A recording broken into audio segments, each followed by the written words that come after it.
आइए थोड़ा आपको आराम देते हैं, क्योंकि अब भोले बाबा की बारात में फिर बाराती बन के सबको नृत्य करना ही है। तो यहाँ पर भगवान भीष्म पितामह के पास आते हैं, उनसे उनकी आखिरी इच्छा पूछते हैं। उन्होंने कहा आप मुझे आपके विराट रूप के दर्शन करने हैं, और उसी को देखते देखते उनकी मृत्यु हो जाती है, उनकी आत्मा भगवान में लीन हो जाती है। अब यहाँ पर पांडवों की बहू उत्तरा की गर्भ से परीक्षित का जन्म होता है। बड़े होते हैं, उनको राजा बनाया जाता है। बहुत अच्छे से राजकाज संभाला। अब एक बार खजाने की सफाई हो रही है, तो खजाने में से कीमती सोने का मुकुट निकलता है।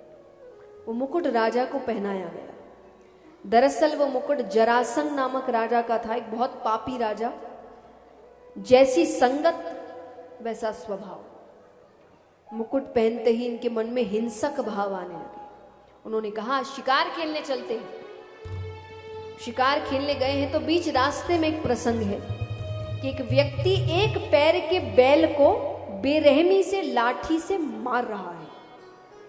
उसके पास पैरों के पास नीचे गौमाता पड़ी है अधमरी हालत में। वो हर थोड़ी देर में गौमाता को पैर की ठोकर मार रहा है। राजा ने कहा मेरे राज्य में ऐसी क्रूरता का कार्य जाते हैं, कौन हो तुम? वो कहे मेरा नाम कलयुग है। क्या हूं मैं? ये बैल कौन है? ये धर्म है। एक ही पैर। कलयुग में धर्म केवल दान से किया जाए। 4 पैर है धर्म के, सत्य, तप, दया, दान। एक एक करके युगों में सब खत्म होता गया। अंत में कलयुग में क्या बच गया है? दान। तो कहे एक ही पैर होगा। गौमाता कौन है? बोली ये पृथ्वी है, इसकी ऐसी हालत होने वाली है। हम देख ही रहे हैं आज हम अपनी उन्नति के लिए, और हम सब प्रकृति का कितना नाश कर रहे हैं। सब कर रहे हैं। कोई 1%, कोई 2%, कोई 5, कोई 10, कोई 20, कोई 50, कोई 100, पर हम सब सम्मिलित हैं।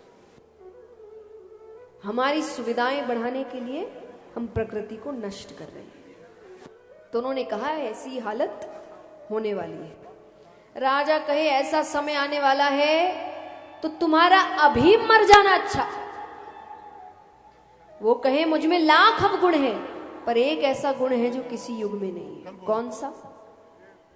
कलयुग केवल नाम आधारा।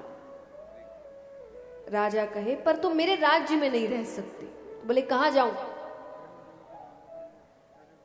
बोले वहां जाओ जहां गलत कार्य होता है, जुआ इत्यादि होता है, चोरी डकैती होती है।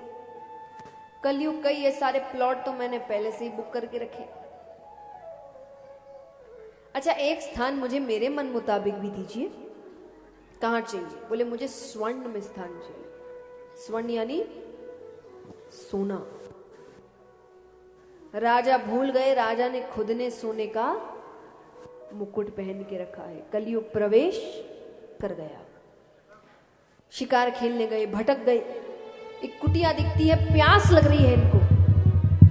कुटिया के अंदर एक संत बैठे हैं, तप में है। उनको नहीं पता कौन आया, क्या बातें हो रही है। 1-2 बार तो जल मांगा। जब कोई जवाब नहीं मिला तो नीचे एक मरा हुआ सर्प पड़ा था, उन्होंने उसी को उठाकर ऋषि के गले में डाल दिया। ऋषि के पुत्र को पता चला, उन्होंने श्राप दिया जिसने भी हरकत की है अगले 7 दिनों में तक्षक नाग के डसने पर उसकी मृत्यु हो जाएगी। जब राजा को पता चला कि उन्हें श्राप मिला है, उन्होंने उसी वक्त अपना राज्य छोड़ दिया। वन की ओर आ गए हैं। अब सारे ऋषिगण एकत्रित हुए हैं। देखिए राजा ने कितने पुण्य किए होंगे अपने जीवन में कि गलती करने के बाद भी ऋषिगण ये सोच रहे हैं ऐसा क्या करें इसको 7 दिनों में मुक्ति मिल जाए। मानो भगवान ने ही कृपा करी हो। सामने से सुखदेव जी आ रहे थे, तो सबने सुखदेव जी से कहा कि आप श्रीमद् भागवत कथा सप्ताह पारायण करिए। मान जाते हैं। आइए आज से 7वें दिन तक हम शुकदेव जी के मुख से कथा सुनेंगे।